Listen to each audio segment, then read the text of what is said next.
अस्सलाम वालेकुम। आज मैंने YouTube पे TEDx पे एक वीडियो देखी जिसका नाम था the student as CEO of their life and learning, जिसकी जो नरेटर थी जो TEDx में बता रही थी उनका नाम था एस्टर विजिस्की। और उन्होंने जो है वो काफ़ी चीज़ें बताई हैं और इस वीडियो को आज मैं सोच रहा हूँ कि आप लोगों को एक्सप्लेन करूँ। मुझे बड़ी अच्छी लगी तो मैं आपको एक्सप्लेन करता हूँ। उन्होंने अपनी TEDx टॉक स्टार्ट की कि हमारे पास सबसे बड़ा जो प्रॉब्लम है वो है एजुकेशन। एजुकेशन किस लिए प्रॉब्लम है? उन्होंने अमेरिका के डेमोग्राफिक्स को लेते हुए बात की। उन्होंने बताया कि जी अमेरिका में इस वक्त जो है वो 7.5 मिलियन लोग अनएम्प्लॉयड हैं और जो जॉब्स अवेलेबल हैं वो हैं 5.6 मिलियन। अच्छा, अब जो है ये रेशो बड़ा ज़्यादा है, यानी कि बहुत सारे लोग अनएम्प्लॉयड हैं, जॉब्स की तादाद कम है और हमें जो है ना वो हम एजुकेशन के ज़रिए ट्रेन कर रहे हैं लोगों को कि हमें उनको जॉब्स दिलानी है। लेकिन अगेन द प्रॉब्लम इज़ कि वो कोई भी अगर एम्प्लॉयर है तो उसको क्या एम्प्लॉय से चाहिए अपने एक स्टार्ट करने के लिए, एक करियर स्टार्ट करने के लिए, और क्या एक बच्चे को हम वो एजुकेशन दे रहे हैं कि वो एक अच्छी जॉब कर सके? नहीं। उन्होंने इस TEDx टॉक में यही बताया कि मसला सिर्फ यही है कि हम उस बच्चे को वो एजुकेशन ही नहीं दे पा रहे जिसकी मार्केट में जॉब अवेलेबल है। यानी अब आगे उन्होंने बात की कि एक एम्प्लॉयर को इस वक्त बच्चे से क्या चाहिए, यानी उसके एम्प्लॉई से क्या चाहिए। It has to be a creative personality, सही है, it has to be a critical thinker, good communicator, good collaborator and learning आनी चाहिए, इंडिपेंडेंट लर्नर होना चाहिए, यानी कुछ चीज़ें सीख के कर सके। सही है। हम बच्चों को क्या सिखा रहे हैं कि उनको डायरेक्शन फॉलो करनी है। सही है। घंटी बजती है तो उनको जो है स्कूल पे आना है, घंटी बजती है तो ब्रेक टाइम, घंटी बजती है तो छुट्टी का टाइम, और हम उनको इस तरह ट्रेन कर रहे हैं। They need to follow instruction. जबकि क्रिटिकल थिंकिंग फॉलो करने से नहीं आती, उनको अपनी इंडिविजुअल कैपेसिटी में सोचने की ताकत चाहिए। अच्छा, फिर हम बच्चों को क्या ट्रेन कर रहे हैं एजुकेशन सिस्टम में कि वो टेस्ट पास कर लें, वो इतना पढ़ें कि वो स्कूल का टेस्ट पास कर लें। सही। हम उनको नॉलेज नहीं दे रहे, हम उनको टेस्ट पास करने की टेक्निक सिखा रहे हैं। सबसे पहली चीज़ स्ट्रिक्टनेस, यानी कंट्रोल्ड, और आप अगर बात करें तो उनको टेस्ट पास करें। और तीसरी चीज़ क्या दे रहे हैं कि अच्छे ग्रेड्स ले लो ताकि आपको अच्छे कॉलेज में एडमिशन मिल सके। तो हम जो स्कूल्स में सिखा रहे हैं आजकल, उन्होंने बताया है कि पहली चीज़ कि हम सिखा रहे हैं कि उनको कंट्रोल कैसे करना है, दूसरी चीज़ कि उनको टेस्ट कैसे पास कराना है, और तीसरी चीज़ कि उनके अच्छे एडमिशन कॉलेज में कैसे हो जाए, जो कि तीनों रॉन्ग है। उनकी क्रिटिकल थिंकिंग को हम ख़त्म कर रहे हैं, उनके अंदर के लर्नर को हम ख़त्म कर रहे हैं, उनके अंदर के कम्युनिकेटर को हम ख़त्म कर रहे हैं, और हम ये दे रहे हैं, जो कि बहुत ज़्यादा गलत है। ओके, अब बात करते हैं क्लास कंट्रोलिंग पे। मेजॉरिटी ऑफ द टीचर्स जो हैं वो स्टूडेंट्स को कंट्रोल करना चाहते हैं।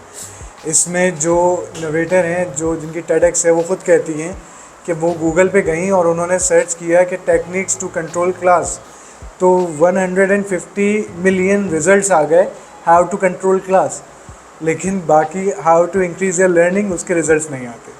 से कंट्रोल हर कोई करना चाहता है, स्टूडेंट्स को, बच्चों को।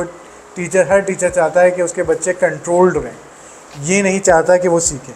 तो अब इसमें करना क्या है कि बेसिकली कुछ चीज़ें हैं, वो उन्होंने कहा है कि स्टूडेंट जो हैं वो करके सीखते हैं। They learn by doing, not by watching और लिसनिंग। अगर वॉचिंग और लिसनिंग से बच्चे सीख रहे होते तो वो सब ओलंपिक में गोल्ड मेडल ले लेते, क्योंकि हम सब ओलंपिक्स देखते हैं और सुनते हैं, लेकिन वो करते नहीं है, इसलिए कोई भी गोल्ड मेडल नहीं ले पाता। तो उन्होंने एग्जांपल दी इसकी है कि अब फिर उन्होंने आगे बताया कि real learning involves the following according to Carl Carlson, president and CEO of Stanford Research Institute. उन्होंने बताया कि क्या असल लर्निंग इन्वॉल्व होती है। पहला है डूइंग, फिर है रियल टाइम फीडबैक, फिर है मल्टीपल रिप्रेजेंटेशंस, जो कि आप बच्चों को प्रेजेंटेशंस करवाएं, फिर उनको टीम्स में काम करवाएं। अगला पॉइंट, यानी ऑफिस में उनको टीम में ही काम करना ना। आपके हर CV में लिखा होता है, आपके हर इंटरव्यू में पूछते हैं are you a team player, तो बच्चों को टीम में असाइनमेंट दें, टीम में काम कराएं, तो वो टीम प्लेयर बन जाएंगे ऑटोमेटिकली। फिर मेंटोर्स, अगला पॉइंट, मेंटोर्स जो हैं वो बहुत ज़रूरी हैं। वो ऐसा भी हो सकता है कि जी एक 8 क्लास के बच्चे को 10th क्लास का बच्चा मेंटोर कर रहा हो, it's nothing to do with the teacher, लेकिन मेंटोर ज़रूरी है। आप जो वो क्लास पढ़ चुका है उसको मेंटोर कर दें और वो सीखना शुरू कर देगा उससे, सही। उसके बाद जो है उनको ह्यूमन वैल्यूज़ सिखाएं कि जी जो बड़े हैं उनकी वैल्यूज़ क्या हैं, जो छोटे हैं उनकी वैल्यूज़ क्या हैं, लोगों की, इंसानों की वैल्यू क्या है। इंसान जो है वो नॉर्मल नहीं है, उसकी वैल्यूज़ करना सीखें। फिर जो है पॉजिटिव इनिशिएटिव्स लेना सिखाएं उनको कि किस तरह से आगे बढ़ना है, सही है।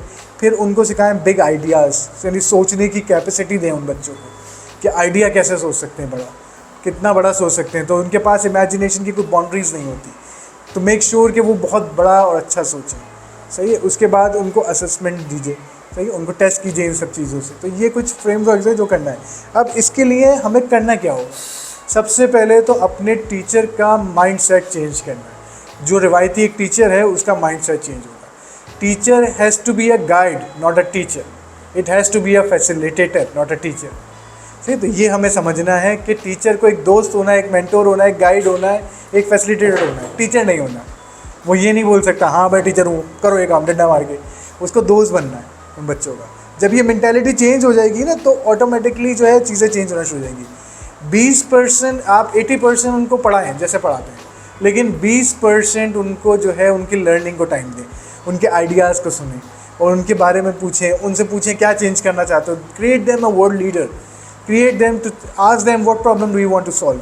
उनसे इस तरह के सवाल पूछें तो वो बताएंगे कि वो क्या ठीक करना चाहते हैं, कैसे करना चाहते हैं। उनके आइडियाज़ को वेलकम करें।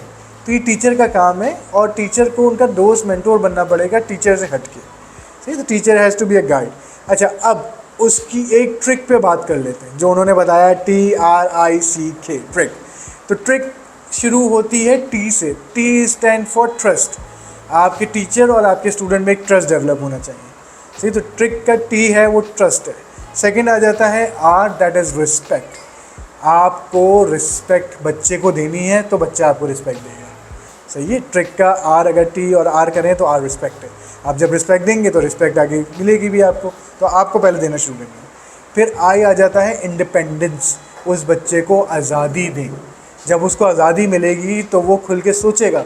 जब वो खुल के सोचेगा तो वो कुछ प्रोडक्टिव बताएगा, बनिस्बत कि आप उसको टेस्ट और आगे ग्रेडिंग में फंसा दें, सही है। फिर आ जाता है TRIC। सी है कोलैबोरेशन। उसका कोलैबोरेशन करवाएं, उसको मिंगल ऑन करवाएं चीज़ों के अंदर, टीम प्लेयर, सही है। उसको ओपन करें कि जी इनके साथ काम करें, उनको अलग अलग पार्टनर्स दें काम करने के लिए, प्रोजेक्ट के लिए। और आखिर में बच जाता है ट्रिक का K, दैट इज़ काइंडनेस। उस बच्चे को समझाएं कि हर चीज़ काइंडनेस है, वो हर चीज़ काइंडनेस से कर सकता है। तो again, T stand for trust, I stand for respect, I stand for independence, C stands for collaboration and K stands for kindness. अच्छा, अब इसमें TEDx में एस्टर आगे क्या समझाती हैं? एस्टर ये बताती हैं कि हम जो है जिस स्टूडेंट को पढ़ा के तैयार कर रहे हैं, आगे जाके उसका अल्टीमेट गोल ये है कि उसको कोई जॉब करनी है, वो एक एम्प्लॉय बनेगा। तो उससे कुछ एक्सपेक्टेशन होगी उसके एम्प्लॉयर की। अब एम्प्लॉयर किसी को भी हायर करने से पहले उसकी एक्सपेक्टेशन क्या होती हैं और वो क्या एक्सपेक्ट कर रहा होता है, उस पर बात कर लेते हैं। तो उन्होंने कुछ पॉइंट्स बताए कि जो एम्प्लॉयर एक्सपेक्ट कर रहा होता है अपने एम्प्लॉय से, दैट इज़ रिस्क टेकिंग। उसको रिस्क टेकिंग आनी चाहिए, रिस्क लेना आना चाहिए। उसको प्रॉब्लम सॉल्विंग करनी आनी चाहिए। उस पर जो है उसके टॉलरेंस होना चाहिए, उसमें बर्दाश्त होनी चाहिए। उसको एथिक्स आने चाहिए वर्क प्लेस के। उसको डिसीजन मेकिंग आनी चाहिए, डिसीजन लेना आना चाहिए। उसको क्वेश्चनिंग करनी आनी चाहिए कि अगर कुछ समझ नहीं आ रहा तो सवाल कर ले। कॉन्फ्लिक्ट रेजोल्यूशन आनी चाहिए, कोई इख्तलाफ है तो उसको सॉल्व करना आना चाहिए। उसके अंदर लीडरशिप कैपेबिलिटी होनी चाहिए, सही है। उसके अंदर नेटवर्किंग करने की आदत होनी चाहिए, नेटवर्किंग करनी आनी चाहिए। इनोवेशन आनी चाहिए कि नई चीज़ को सीखे और नई चीज़ पे कैसे काम करते हैं वो करें। एंटरप्रेन्योरशिप स्किल्स आने चाहिए कि किस तरह से आगे मैनेजमेंट चलती है, किस तरह बिज़नेस को लेके चला जाता है। उसके बाद उसको प्रोजेक्ट मैनेजमेंट आनी चाहिए, यानी कि उसके पास बहुत सारे प्रोजेक्ट्स आते हैं, उसको हैंडल करना, उसको चलाना, वो आनी चाहिए।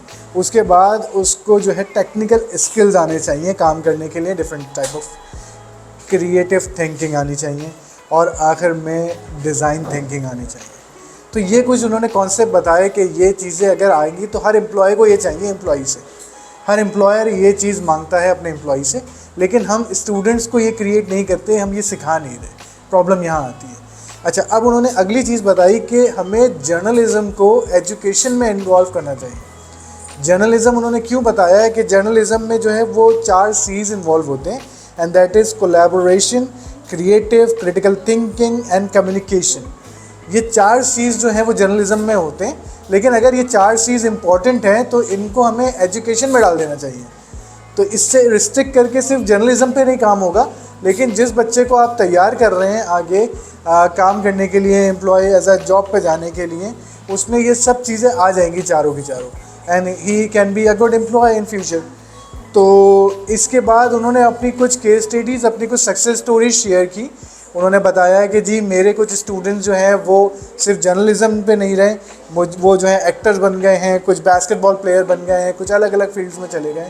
तो आखिर में उन्होंने ये इस तरह ने कंक्लूड किया इसको कि हमें किस तरह जाना है। तो हमें सबसे पहले जो है वो टीचर्स को प्रोफेशनल डेवलपमेंट की तरफ लेके जाना है, सही है। सेकंड जो है वो वीडियोस बनानी है, like videos to show what it look like.